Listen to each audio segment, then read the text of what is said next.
أعوذ بالله من الشيطان الرجيم. بسم الله الرحمن الرحيم.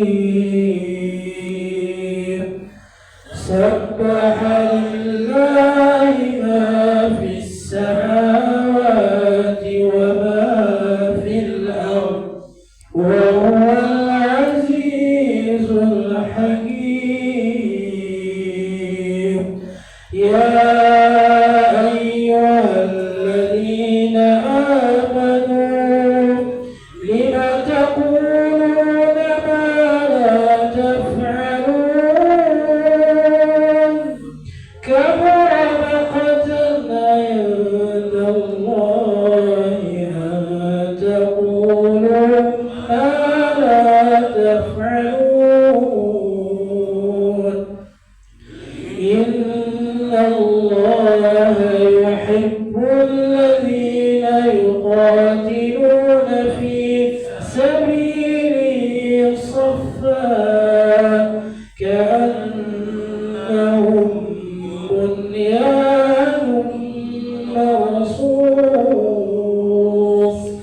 وإذ قال موسى لقومه يا قوم لم تؤذونني وقد تعلمون أني رسول الله إليكم فلما زاغوا أزاغ الله قلوبهم والله لا يهدي القوم الفاسقين.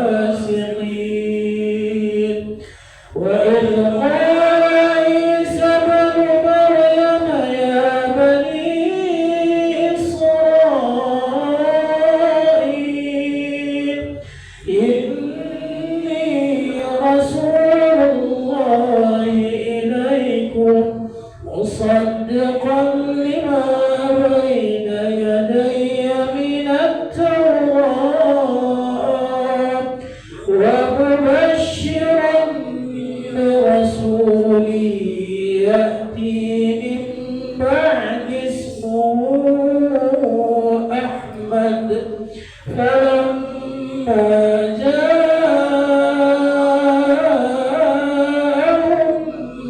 بالبينات قالوا هذا سحر مبين. ومن أظلم ممن افترى على الله الكذب وهو يدعى إلى الإسلام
Izin pantun sih.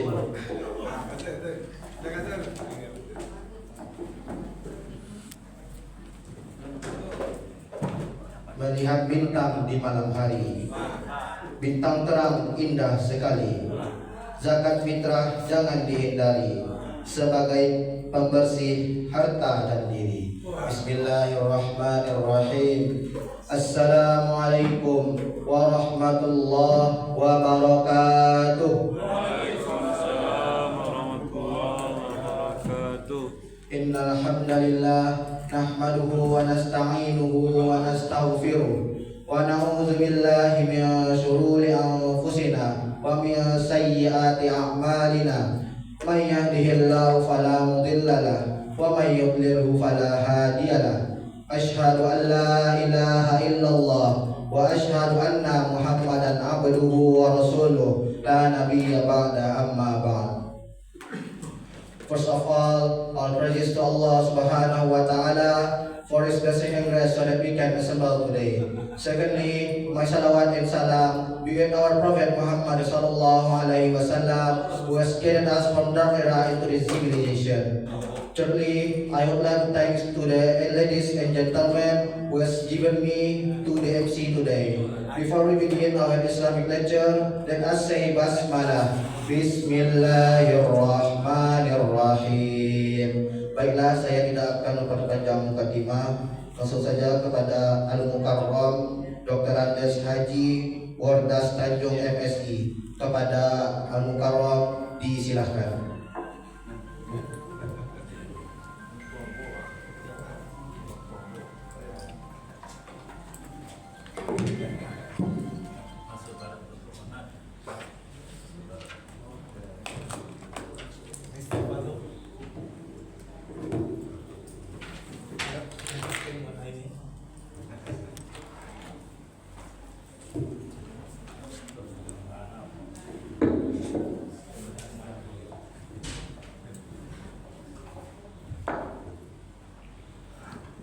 أعوذ بالله من الشيطان الرجيم. بسم الله الرحمن الرحيم.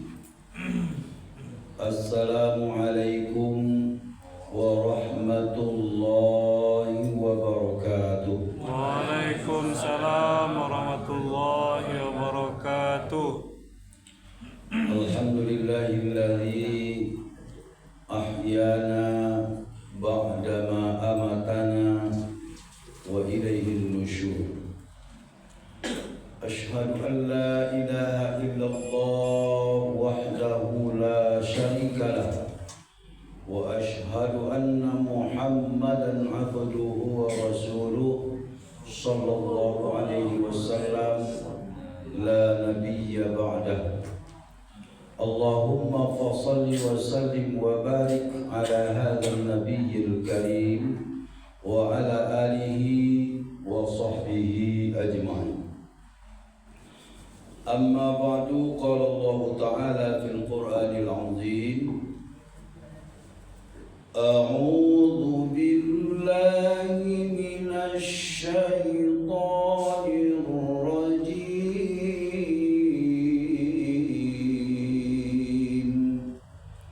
بسم الله الرحمن الرحيم.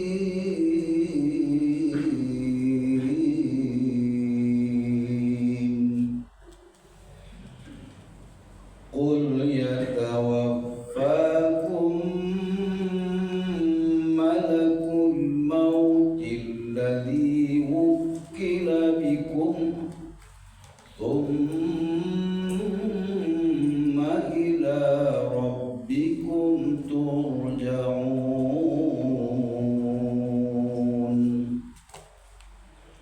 ولو ترى إذ المجرمون ناكسوا رؤوسهم عند ربهم ربنا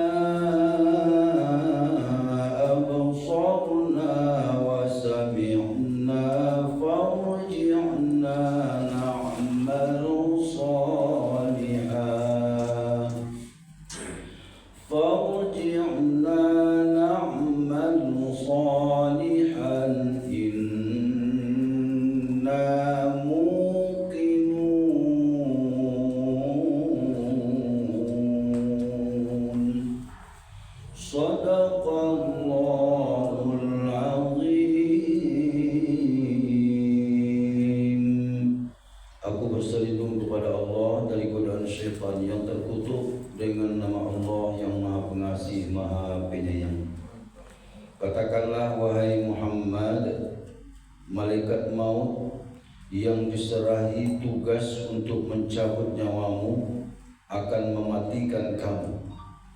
Kemudian kepada Tuhanmu kamu akan dikembalikan. Dan alangkah ngerinya jika sekiranya kamu melihat orang-orang yang berdosa itu menundukkan kepalanya di hadapan Tuhannya seraya berkata, "Ya Tuhan kami telah melihat dan mendengar, maka kembalikanlah kami ke dunia. Niscaya kami akan mengerjakan kebaikan. Sungguh kami adalah orang-orang yang yakin." Maha benar Allah dengan segala firman-Nya. Yang kita hormati, kita muliakan pengurus Mushola At-Thayyibah Vilaku 4. Kemudian yang kita hormati pemuka-pemuka masyarakat, ini mama, alim ulama cerdik pandai, seterusnya ibu-ibu, bunduk kandung, majlis taklim, seluruh kita yang hadir, kaum muslimin, kaum muslimat, sidang jamaah subuh, semoga kita semua dirahmati oleh Allah Subhanahu wa taala. Pertama sekali marilah kita bersyukur kepada Allah Subhanahu wa taala atas segala limpahan rahmat dan karunia-Nya. Di pagi yang sejuk ini kita dipertemukan dalam kegiatan mulia salat subuh berjamaah yang dilanjutkan dengan kegiatan ta'lim.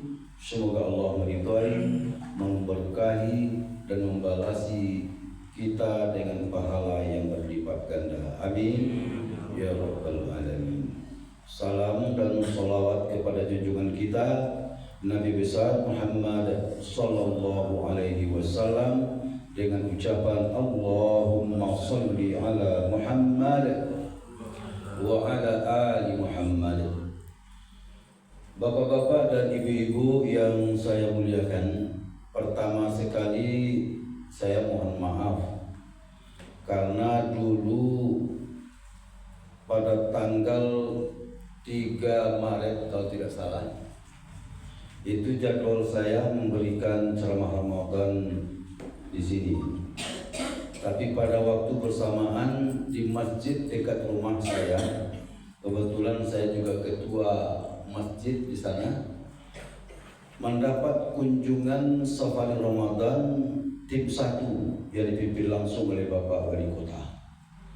Nah, kalau saya tidak hadir rasanya kurang elok. Makanya saya minta izin kepada sahabat saya Candi Indra untuk tidak hadir malam itu, dan saya carikan gantinya. Alhamdulillah beliau hadir ya, alhamdulillah. Dan saya janjikan insya Allah kalau badan sehat saya akan hadir pada jadwal kegiatan sholat subuh pada pagi hari ini. Alhamdulillah dengan izin Allah kita bisa bertemu. Selanjutnya saya sampaikan hormat dan salut saya kepada jamaah di Mushola At-Thayyibah ini yang mempunyai kegiatan yang sangat bagus dan mungkin perlu dicontoh oleh masjid mushola lain. Pertama terkait dengan tradisi membaca Al-Quran 1 rakaat di setiap pagi.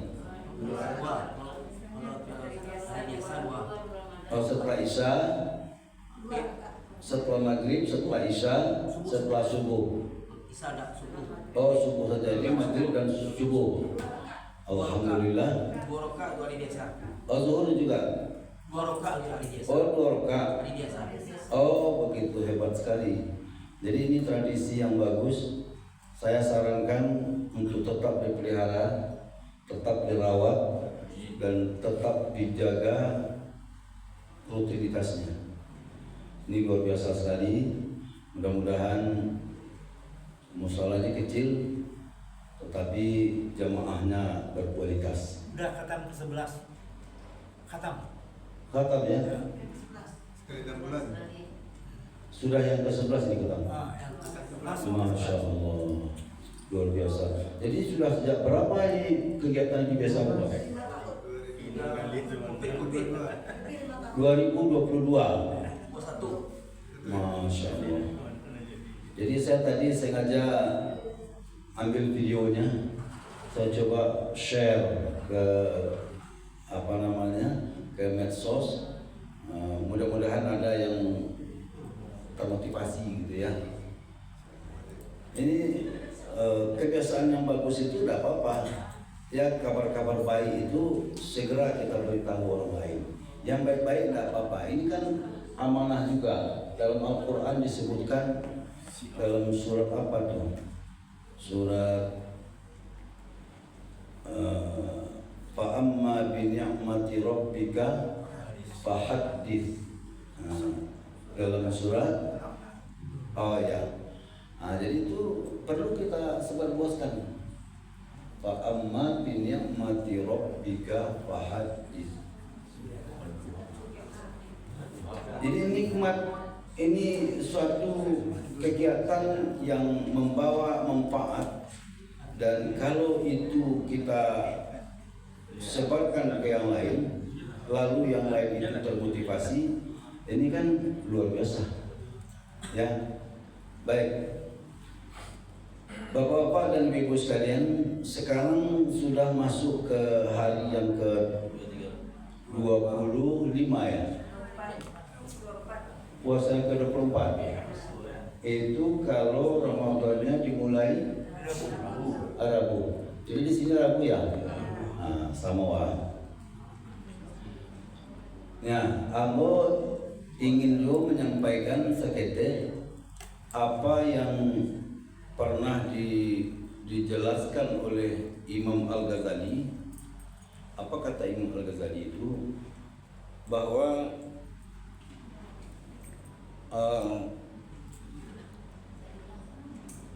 kegiatan kalau akhir-akhir Ramadan ini orang kan yang diburu itu adalah Lailatul Qadar ya. Nah, kalau Lailatul Qadar itu petunjuk dari Rasulullah itu datangnya pada malam-malam ganjil ya. Malam-malam ganjil. Nah, ini ada pendapat dari Imam Al-Ghazali yang bisa kita baca dalam bukunya I'anatul Talibin. Apa kata Imam Al-Ghazali? Untuk mengetahui kapan Lailatul Qadar itu datang, itu bisa diprediksi dari kapan awal Ramadannya. Nah, dalam kitab itu disebutkan kalau puasanya dimulai pada hari Minggu atau Rabu, kemungkinan Lailatul Qadarnya jatuh pada malam ke-29 katanya.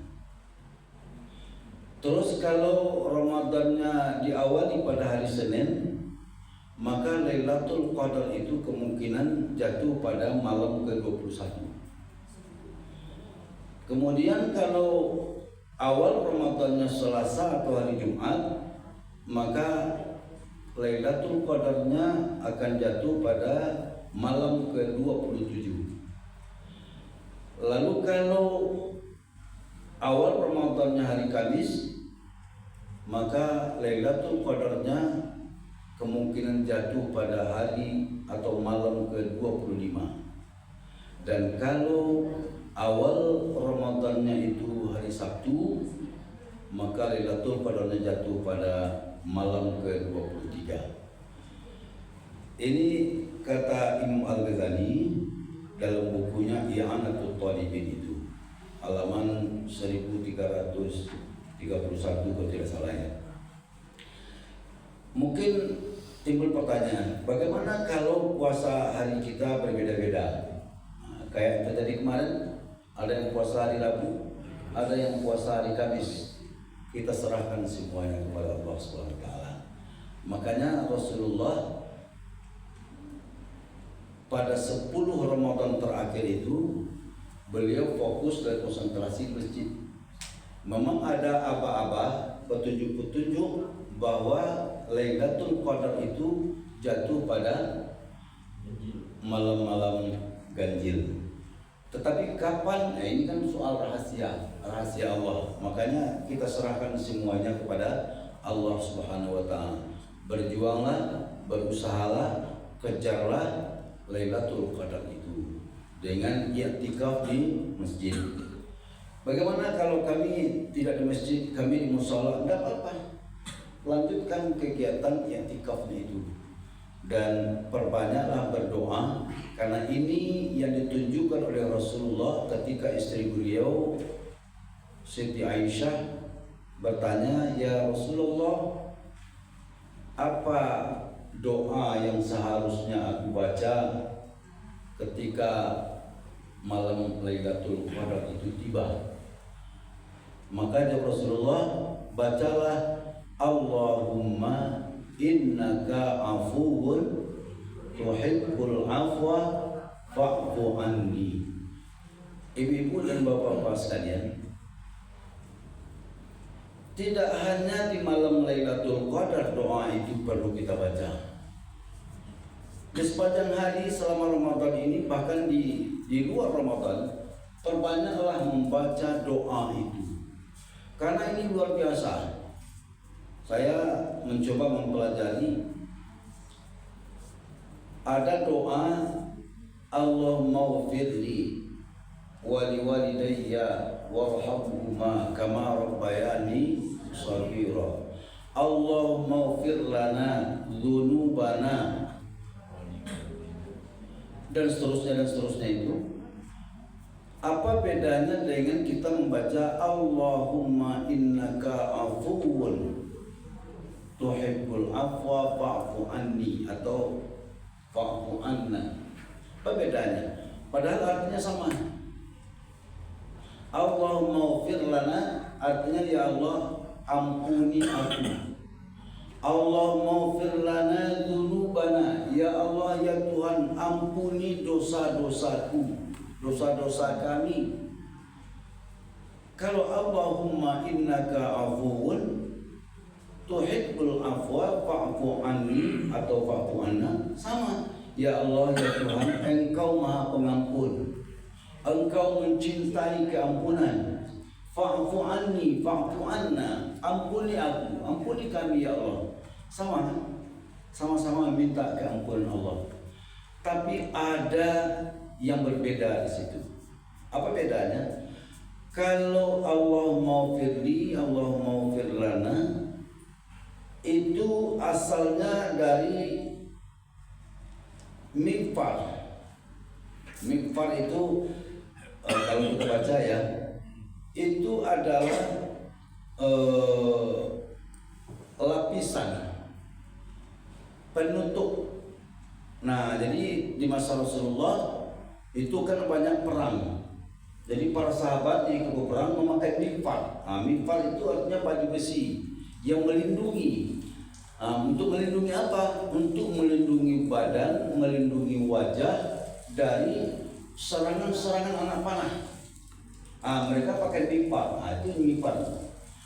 Jadi kalau kita minta ampun Allahumma ighfir lana itu artinya kita minta ampun kepada Allah supaya dosa-dosa kita diampuni.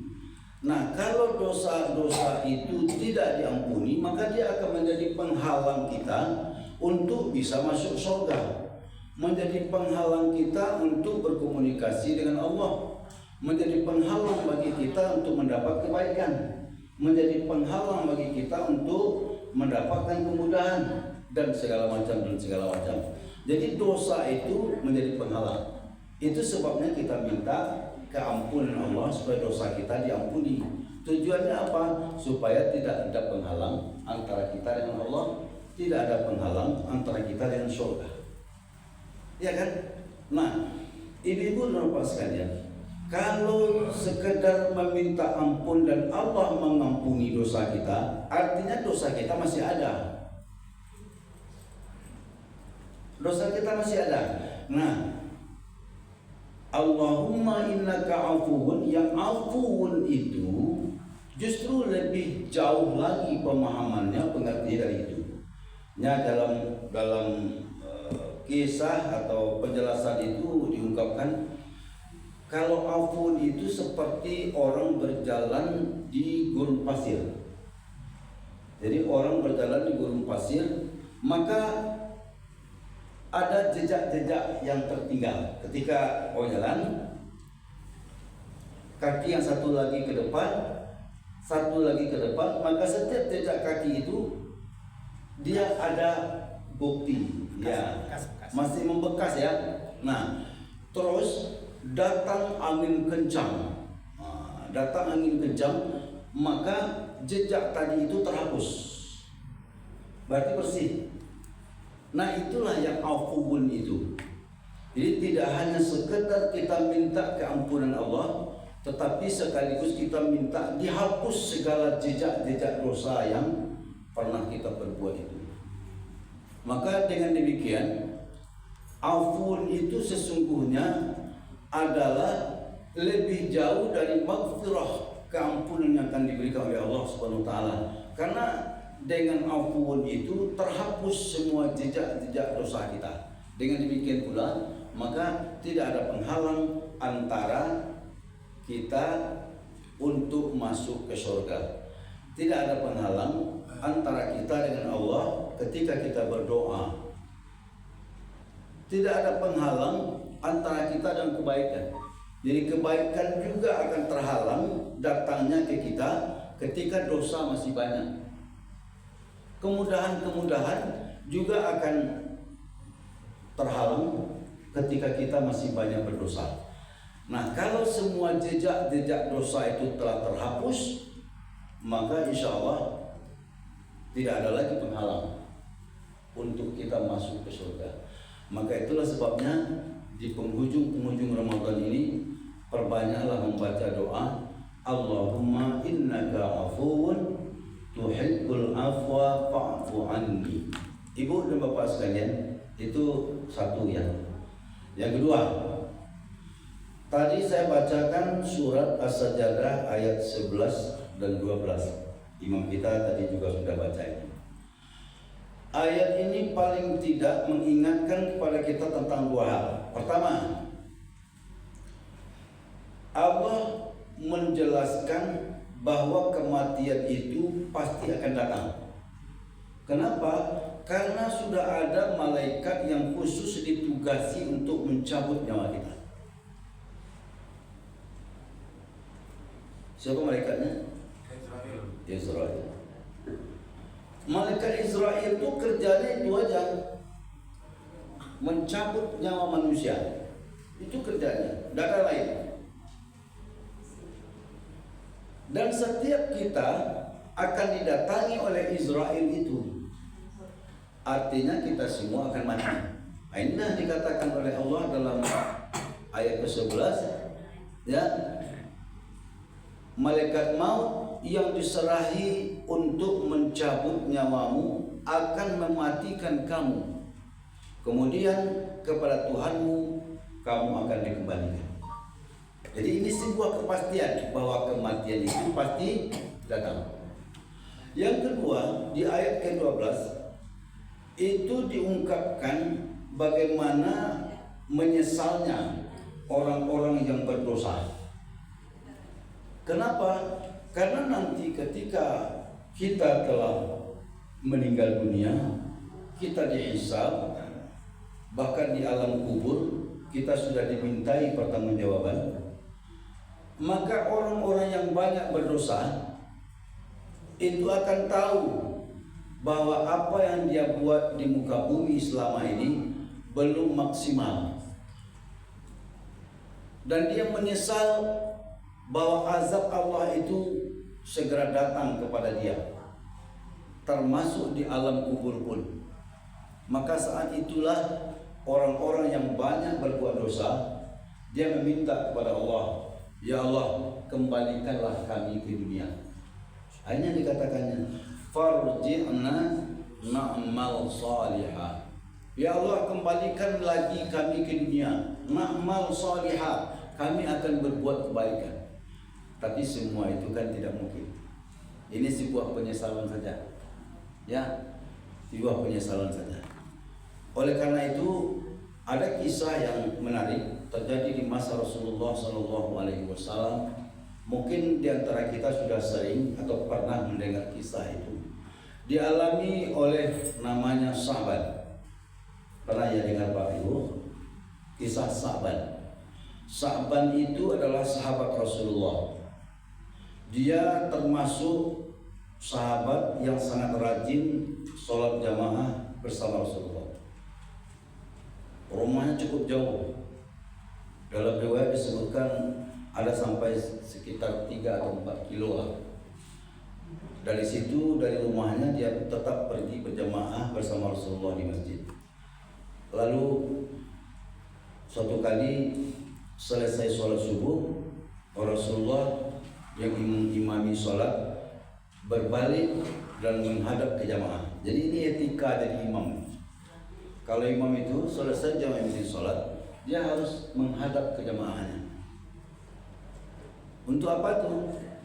Salah satunya adalah untuk memantau apakah ada jamaahnya yang tidak hadir sholat pagi ini atau siang maghrib isya. Dia pantau. Nah gunanya apa? Untuk mengetahui kalau ada yang tidak datang ke masjid, perlu diketahui kenapa. Apakah dia sakit atau dalam perjalanan atau gimana? Nah rupanya pagi itu memang sudah 3 kali Sa'ban tidak kelihatan ikut sholat berjamaah subuh. Lalu Rasulullah bertanya, wahai sahabatku semua, kemana Sa'ban? Sudah 3 hari, 3 pagi, 3 subuh tidak ikut sholat berjamaah bersama kita. Sahabat tidak tahu kemana. Kami tidak tahu ya Rasulullah. Nah kalau begitu mari kita pergi melihat, kita datangi rumahnya untuk mengetahui kenapa Sa'ban tidak ikut ke masjid sudah 3 kali subuh. Maka bersama Rasulullah berangkatlah sahabat-sahabat itu ke rumahnya Sa'ban. Di situ baru tahu bahwa rumah Sa'ban itu memang jauh. Sampai di rumah diketok itu oleh Rasulullah.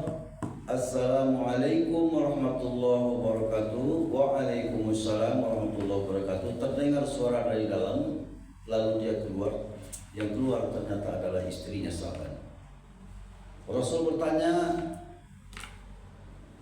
di mana Sa'ban? Kata istrinya, ya Rasulullah, Sa'ban telah meninggal dunia kemarin dan telah kami kuburkan. Maka pada saat itu ditanyalah oleh Rasulullah, kira-kira apa yang terjadi saat Sa'ban sakaratul maut. Maka istrinya bercerita bahwa saat sakaratul maut itu Sa'ban berteriak sebanyak 3 kali. Apa yang diteriakinya? Pertama,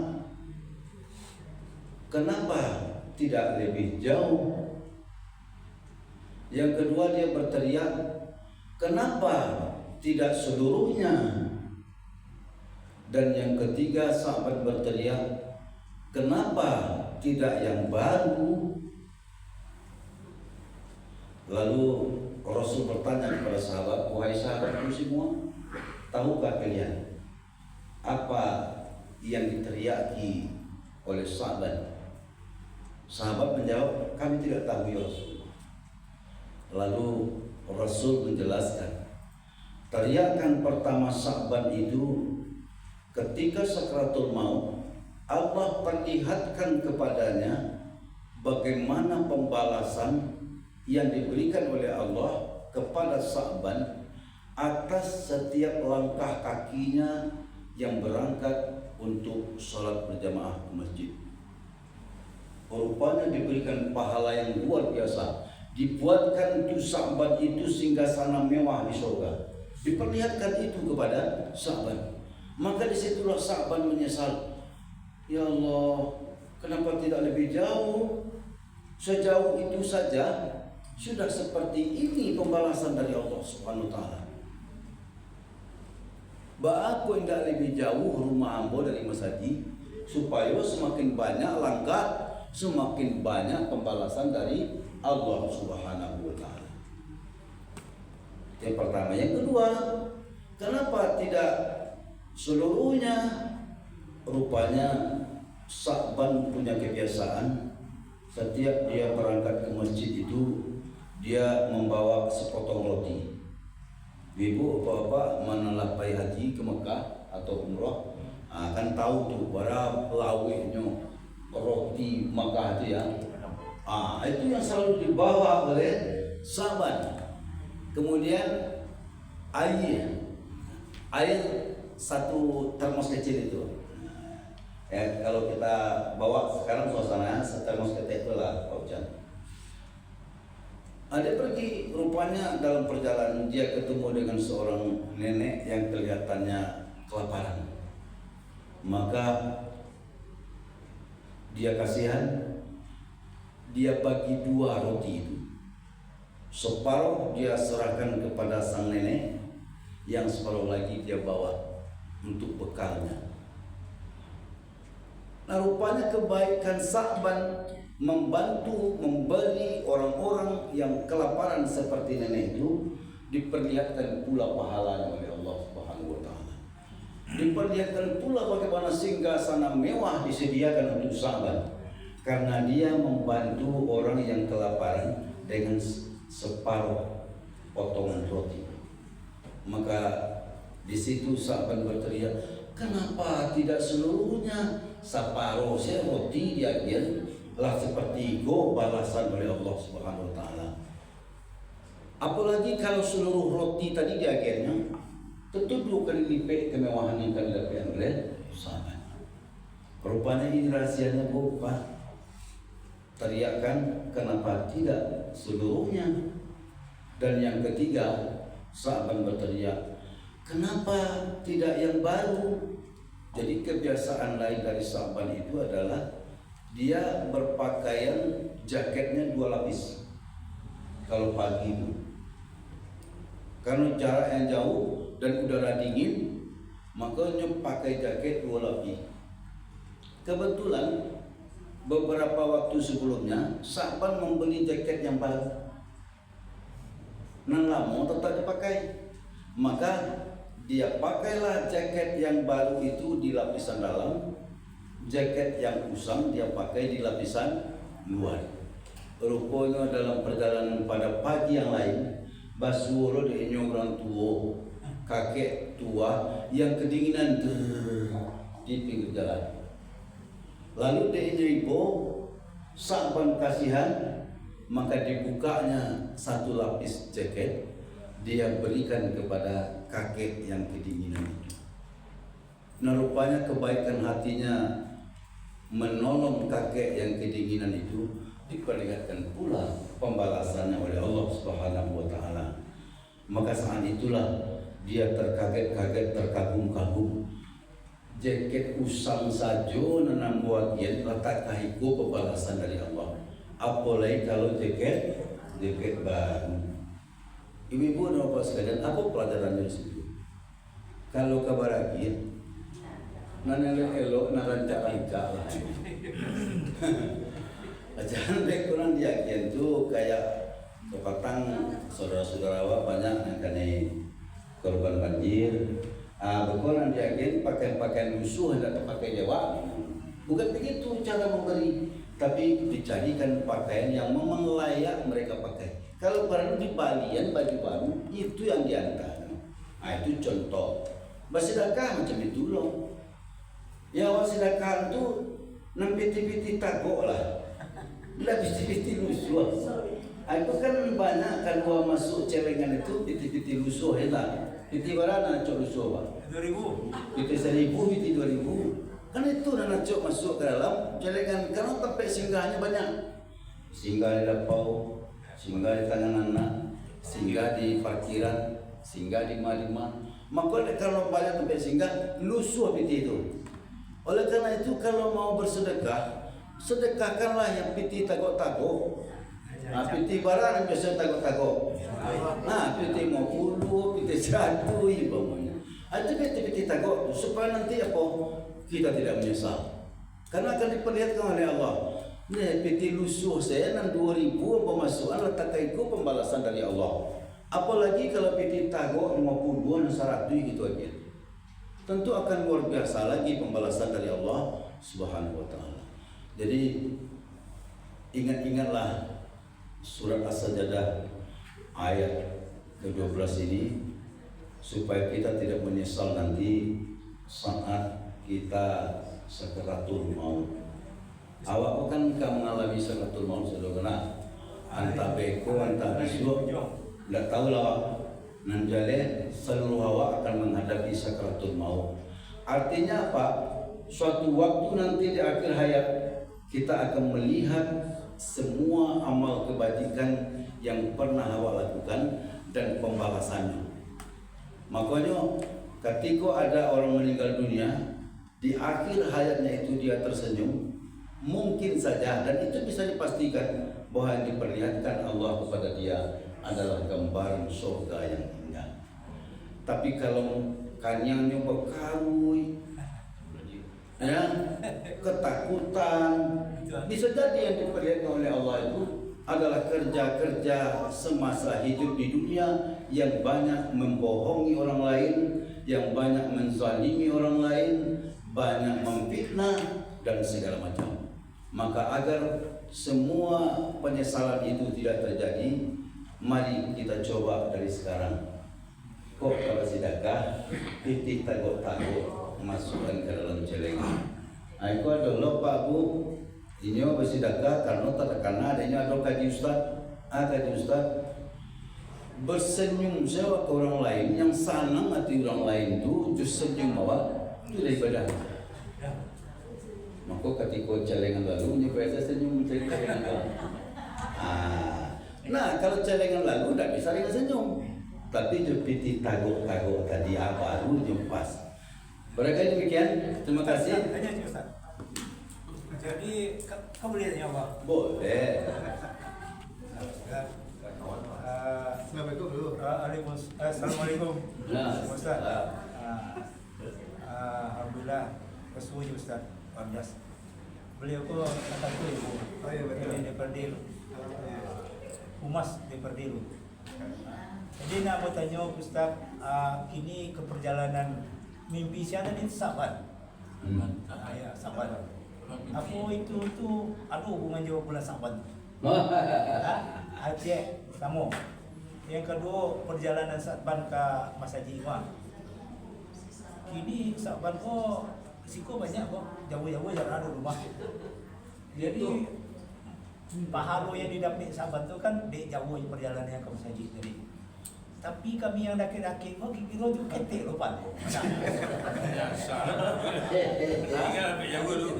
Jadi aku rasa kira jajak yang sahabat yang jadi tinggal itu berpengaruh pada pahala yang didapat itu. Terima kasih. baik, terima kasih Pak Ujan. Satu, apakah ada hubungan antara nama Sa'ban dengan bulan Sa'ban? Tidak ada hubungan. Kebetulan nama saja sama. Ya. Yang kedua, ba'a orang yang dakek-dakek dari masjid atau musala ini pai sembahyang. Tentu sakit pe lebih palo. Nan jauh semakin banyak itu ya katanya. Ibu-ibu dan bapak sekalian, logikanya ngomong seperti itu. Karena apa? Karena setiap langkah kaki yang kita langkahkan itu nilai ibadahnya dicatat di sisi Allah Subhanahu wa taala. Oleh karena itu, Rasulullah ini ketika bari layu, Rasulullah itu jalan pagi, jalan pulangnya beda. Nah, kalau jalan pagi kemari tadi pulang juga si kolek. Ya, begitu yang ditunjukkan oleh Rasulullah. Nah, kenapa Rasulullah bisa seperti itu? Karena beliau istrinya kan tak kecil. Jadi tadi pai dari rumah Siko, pulangnya ke rumah istri di Siko. Makanya jalannya beda. Nah, Ibu-ibu dan bapak sekalian, itu kita serahkanlah semuanya kepada Allah Subhanahu Wa Taala. Yang jangan sampai terjadi, indah ke surau, indah ke masjid, itu saja. Ya. Oh, soal gadang ketek pahalo, awas arahan kepada Allah. Yang penting niatnya. Jadi kau kan khawatir lo, Pak Ustaz, kau rumah kau dah ke dari Sulawesi. Itu sakit ketek pahalo. Iya kan? Nggak usah kita khawatir. Risiko rapi dah punya boleh Kalau kini itu abon paling banyak apa? Nah, Pak Ustaz. Kalau kini itu abon paling banyak apa? Abon dari Mumani kemari. Jam 4:30 tadi abon 8 ke. Ambo 4 dari toko 80, 90, 80, 90. Sehingga 3 balik sampai 5 balik meninggal lebih kurang. Nanti kau masih kau. Kalau orang mau ke situ, kalau cek Google kau, Anda akan sampai tujuan Anda berada di sebelah kiri. Betul di sebelah kiri kau. Tidak ada. Tahu sini ke dalam tu sampai tersasar ke jalur 2 jalur. Nah, sebab malam buat orang sini tu masalah Taibah di mana? Satu dari situ Pak.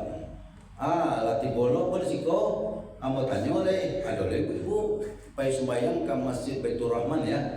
Baitur Rahim di situ nampaknya bertanya masalah Taibah di mana? Kok di situ Pak? Apa latar tu apa di sebelah jalan tu apa jalan ke. Jadi kalau diturian membelok sekete memang di sebelah kidal letak musola kok. Tapi di kanan buat tadi itu berbeda. Tiba di situ ada orang surang jalan.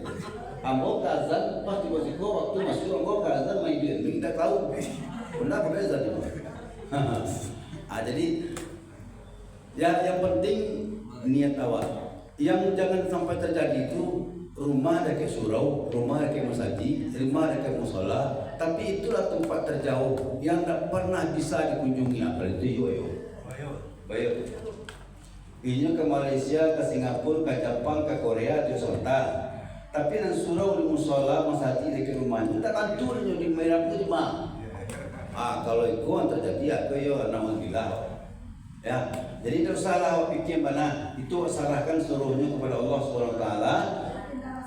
Mudah-mudahan walaupun dekat rumah masjid musola surau, tapi karena rutinitasnya kita jaga. Kalau jumlahnya banyak, ya kan? Ya mudah-mudahan ya Allah selalu memberikan yang terbaik untuk kita. Jajak tu perhatikan. Jajak perhatikan, ya.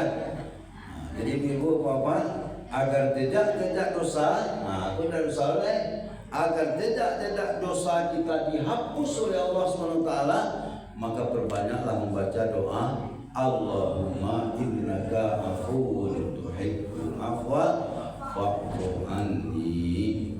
Demikian saja, terima kasih, minta maaf bila taufiq wal hidayah. Wassalamualaikum warahmatullahi wabarakatuh. Waalaikumsalam warahmatullahi wabarakatuh.